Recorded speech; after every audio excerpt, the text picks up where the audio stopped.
In our first story, as we spoke about earlier on in the show, in a rare emotional moment, the Registrar of the Joint Admissions and the Matriculation Board, JAMB, Professor Oloyede, fought back tears yesterday as he publicly took responsibility for the widespread failure recorded in the 2025 Unified Tertiary Matriculation Examination. Now, speaking at a press conference, Professor Oloyede acknowledged the wave of technical glitches, unusually low scores, and the irregularities that marred this year's exams. Take a look at him taking some responsibility. As Registrar of JAMB, I hold myself personally responsible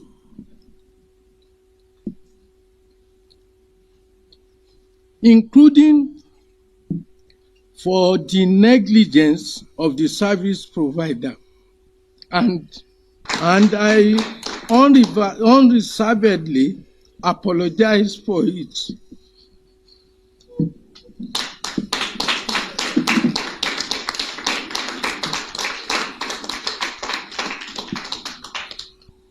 And the trauma it has subjected affected Nigerians to, directly or indirectly. We have decided that all the candidates affected in the 157 centers of the 882 be contacted to retake their examinations.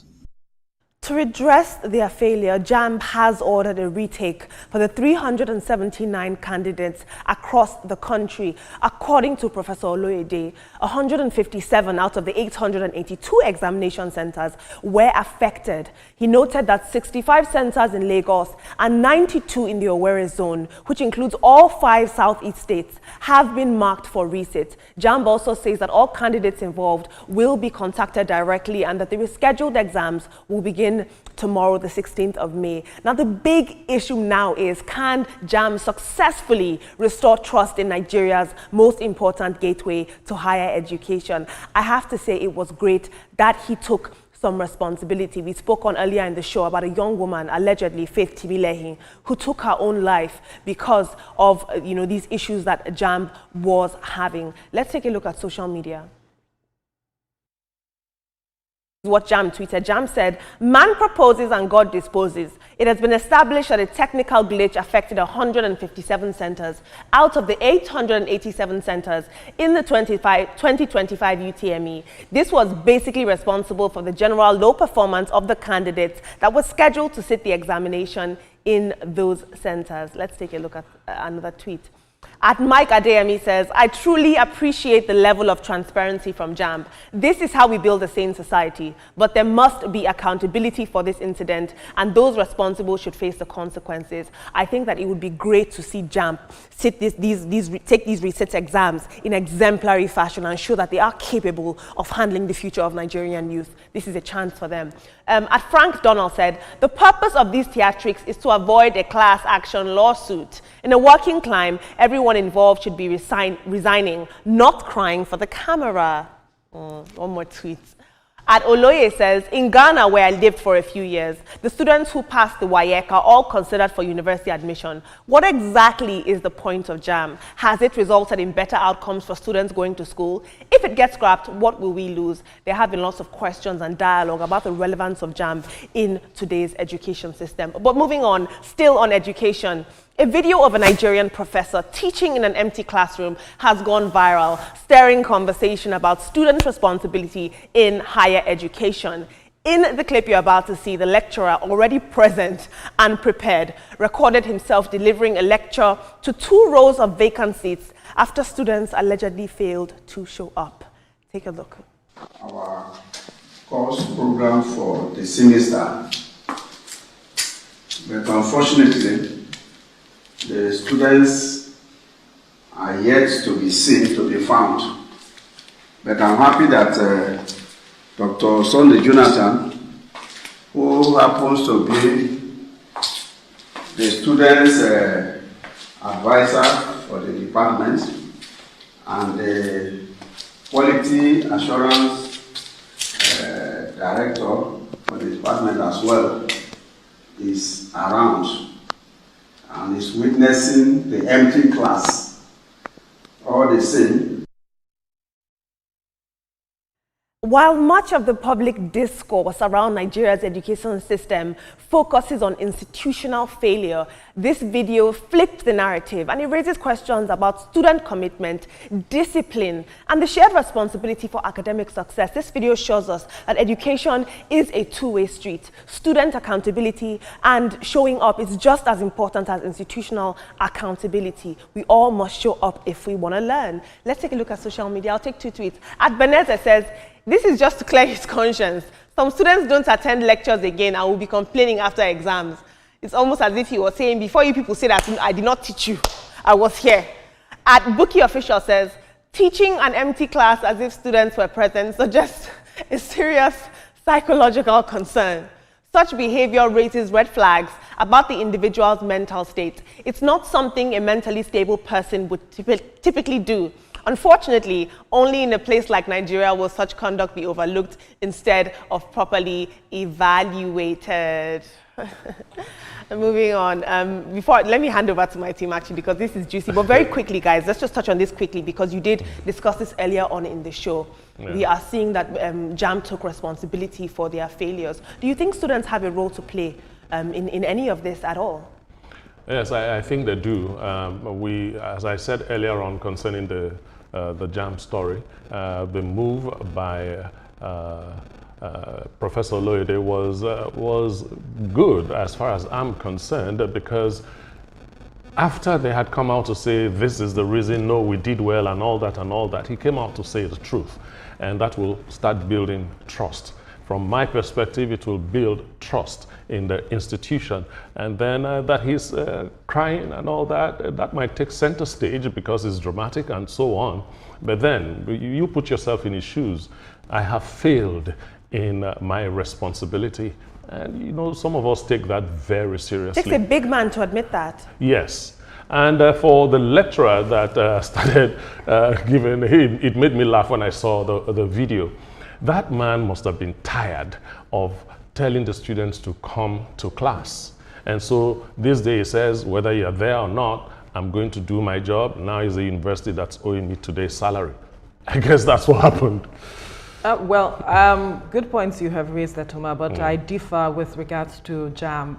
It came a little too late. That's why someone lost her life in the process. Yes. All they should have done at the beginning, perhaps, not just grandstanding, saying that they put measures in place to ensure that they reduce malpractices, was for them to say, you know what, we are going to check to see what happened behind the scene, and then we'll come out and give our own part of what happened. Perhaps give details of it, which they have now done. Because in the process, someone has died. Will she return now that the professor is crying and, you know, accepting responsibility? No, that won't happen. A parent just lost their child. That's really sad. And we know that an array of persons might just be dealing with the grief of this examination in different ways. And then the sentiments that this has thrown up, especially with regards to the number of people that were affected coming from a certain extraction of the country, be it the Eastern and Lagos State, will not build trust at the end of the day. It's going to widen that gap. So JAMB has to do a lot in winning trust. I like what the professor or the lecturer did there in terms of being in class. I don't think it's a mental issue. He needed to put this on record that his students were not coming to class. It's sad that this is how far we have gone with regards to taking responsibility for ourselves as students. How do you intend to impact lives in the future when you keep missing classes? How do you are wasting your parents' money in case you forgot. The lecturer will be paid whether you appear or not. It's sad, really sad. So Ibrahim, very quickly.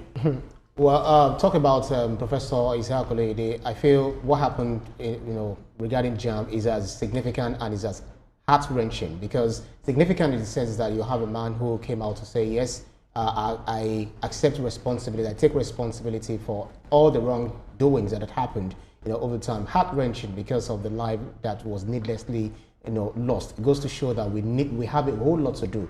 I've never met Professor Oloyede, but I know that one of the things that might have led to his crying, he fought the tears, because all the things I've heard about him, quite accountable, and the things that he had done, in revamping JAMB is a whole lot. But now having that image being dented with this needless error, whoever needs to be punished must be punished. The lecturer has done so well, even though it feels somehow, but I feel that he had shown us that yes, I've come to do my job, because he also he has a responsibility to to teach, and he has done it. So he will definitely go back to the authority to say, I've done my own job. Then the students will be left to face the tune. Thank you so much, Ibrahim. To err is human, to forgive is not Nigerian. No, it is Nigerian. No, don't say that. It is Nigerian.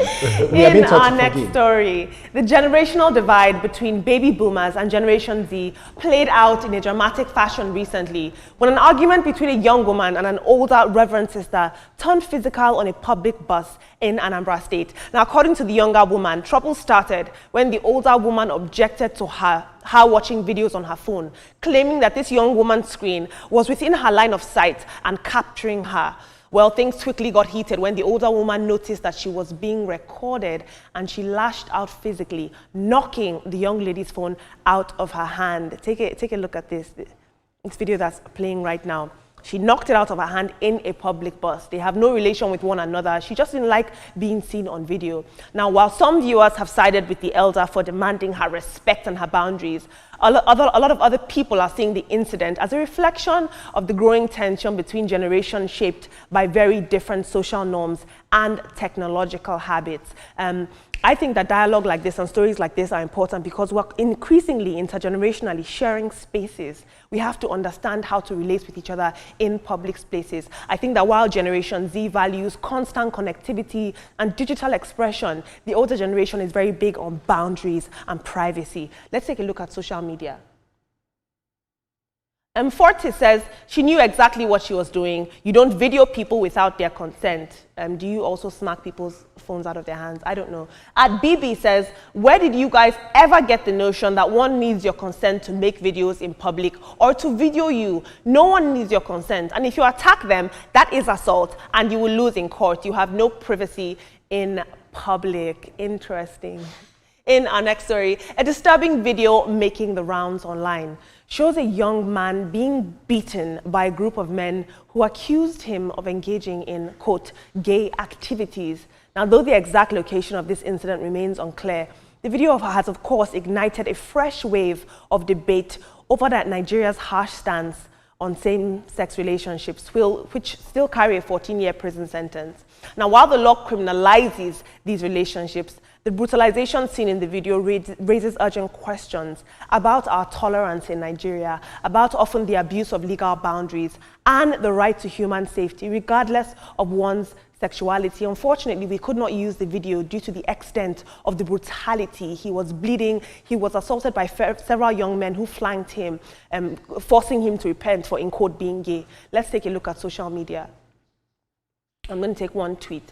At Rich Boy says, a man does not have the right to judge and punish another man for his choices unless it is the government. Interesting. In our final story in international news, in a horrifying turn of events, 23-year-old influencer Valyria Marquez was shot dead by a motorbike riding gunman while she was live streaming to her nearly 200,000 followers on TikTok and Instagram. Now, the assailant was posing as someone that was delivering a gift, and he pulled out a gun and fired, hitting Marquez in her chest and her head as her young followers, including a lot of young teenagers, watched in shock. The murder was captured live, and it's left the online community reeling. And while the suspect remains unidentified, this is a grim reminder of the danger that influencers face in a world where they're increasingly going public, and even the most personal moments can quickly turn deadly. We'll take a look at social media. I mean, lots of young children watching her, lots of people watching her. We'll take one tweet on this. Moving on now, before I hand over to my team, I'd like you guys to please chime in with the hashtag trending now on TVC on any social media platform of your choice. I promise that we are listening. Unfortunately, guys, that video could not play, but a young man was brutalized for his choices or being caught in something. Now, we know our stance on same-sex relationships, but how do we how do we justify this? The young men that got him beaten up, all of them should be identified and arrested. The law, Nigerian law has a position on gay activities. If you realize that the guy is gay, the best thing to do is report him and let the law take its course.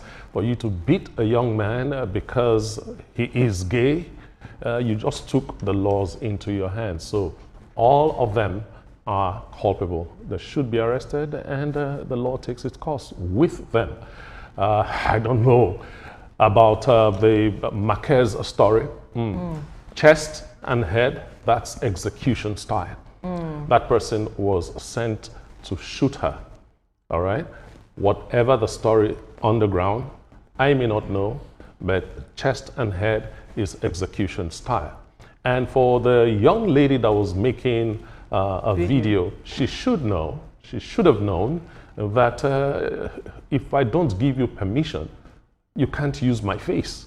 You can't, it's my face, you can't use it. Those of us that do productions from time to time, we have to blur people's faces. If we take street shots, we have to blur their faces, or we have to use the shots where we're taking them from the back. You know, that's because you are entitled to your privacy. You can't put me in a film or a video that I don't want to be.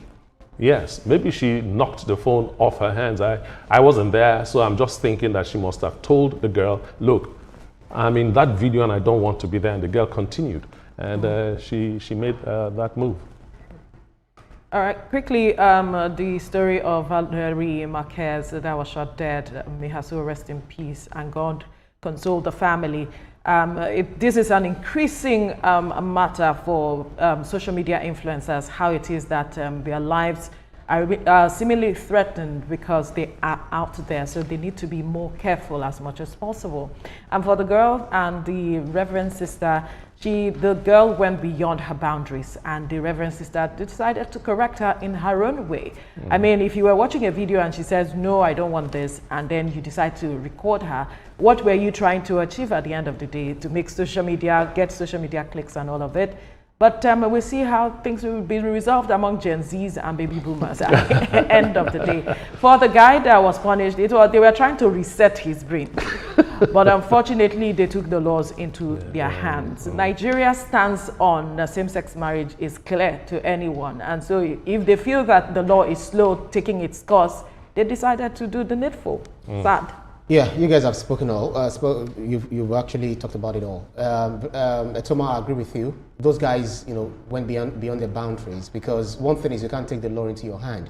More than 1,000% against same-sex marriage or same-sex relationship, bestiality, or what have you. If it's not between man and woman, it's never going to happen on our soil, because we have a law that speaks to that. So you don't even have the right to arrest this person. The only thing you need to do is go to the authority and report this person and allow the authorities to do their job. Whether they arrest him or not, it's none of your business. But just make reports.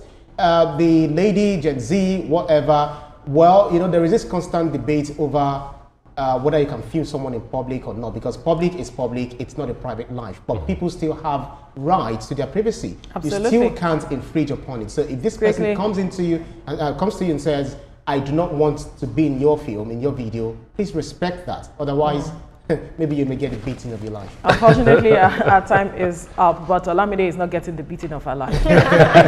Thank you, Olamide, for those stories. This is where we have to draw the curtains on the program for today. Let's